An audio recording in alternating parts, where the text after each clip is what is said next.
Hello everyone, आज का हमारा नेक्स्ट क्वेश्चन है calculate the current drawn from the battery in the given network. ये एक नेटवर्क सर्किट दिया गया है। अब हम इसमें क्या करेंगे, इसमें टोटली जो बैटरी से इसे हमारा करंट निकलता है, मतलब ड्रॉ हो रहा है, कितना इसके अंदर जा रहा है वो हमें बताना है। ठीक है, अब ये थोड़ा सा एक बार ध्यान दीजिए, ये किस टाइप की शेप दिख रही है आपको, इस टाइप की, यानी कि इसको ए मान लीजिए। ठीक है, इसको आगे टर्मिनल को R5 की जगह क्या है, जहाँ पे R5 है उसको B मान लीजिए टर्मिनल को। फिर उसके बाद C, यानी कि R3 के पास में C, और ये फिर आ जाएगा यहाँ पे D। ठीक है, अब हम इसको कैसे अरेंज करते हैं, अब इसको ध्यान से देखिए। जो ये R1 है ये सीरीज में जुड़ा होगा R5 के साथ, दैट इज इस टाइप से सीरीज में। ठीक है, फिर नेक्स्ट हमारा सीरीज में जुड़ा होगा R3 के साथ, नेक्स्ट R3, फिर उसके बाद जुड़ा हुआ ये R4 के साथ इस टाइप से। और ये R2 कैसे है, ये हमारे पास B और D के बीच में है, बिल्कुल B और D के बीच में है। तो ये क्या है, सारे के सारे डायगोनल ही है, ये देखो डायगोनल इस टाइप से। ठीक है, कनेक्ट है। अभी ये किस टाइप की शेप बन रही है, यहाँ से ये बैटरी है लगी हुई है ऐसी, बिल्कुल अटैच कर दी मैंने। तो ये किस टाइप की शेप दिख रही है आपको, तो आपने पढ़ा होगा व्हीटस्टोन ब्रिज से रिलेटेड। व्हीटस्टोन ब्रिज क्या कहता है, आपको इस टॉपिक के बारे में आपको थोड़ा पता होना चाहिए। व्हीटस्टोन ब्रिज क्या होता है, इसके बीच में एक गैल्वेनोमीटर लगा होता है जी। ठीक है, ये जो जी होता है गैल्वेनोमीटर, इसके अंदर कोई भी डिफ्लेक्शन शो नहीं करती। अगर हम क्या करते हैं, इन R1, R5, R3 और R4 को इस टाइप से एडजस्ट करते हैं ताकि ये जो हमारा व्हीटस्टोन ब्रिज है वो बैलेंस हो सके। ठीक है, अब इसके कोरस्पॉन्डिंग हमें क्या है, R2 दिख रहा है, यहाँ पे गैल्वेनोमीटर शो नहीं हो रहा, तो इसका मतलब यह है इससे कभी भी करंट हमारा पास आउट नहीं होगा। ये बात ध्यान रखनी है, नो करंट पास आउट। ठीक है, तो इस R2 की कोई अहमियत नहीं है यहाँ पे, इसकी कोई वैल्यू का यूज नहीं होगा इसके अंदर, एक बात ये ध्यान रखनी है। तो हम इसको कैसे करते हैं, जैसे हमारे पास P/Q इक्वल टू R/S। अब P/Q क्या है, R/S क्या है, इसको हम P मान लेंगे, इसको Q और इसको R और इसको S। ये रेशो हमें ध्यान रखना है।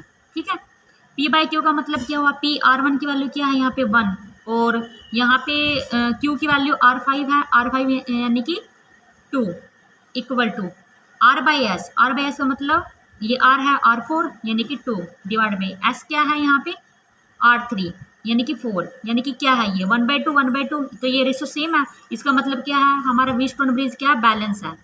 क्या है, बैलेंस है। ठीक है, अब देखो अब कैसे करें इसको नेक्स्ट। ये R1 और R5 क्या है, आपस में सीरीज में जुड़े हुए हैं, उसके बाद R3 और R4 भी सीरीज में है।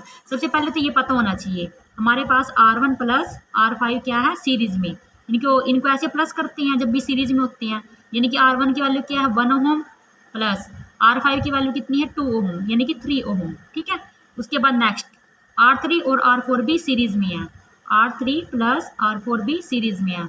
R3 की वैल्यू है 4 ओम प्लस R5 की वैल्यू है 5 ओम, R4 की वैल्यू है 2 ओम, 6 ओम। ठीक है, अब देखो ये आपस में किस टाइप से कनेक्ट है, एक बार ध्यान देना इसमें।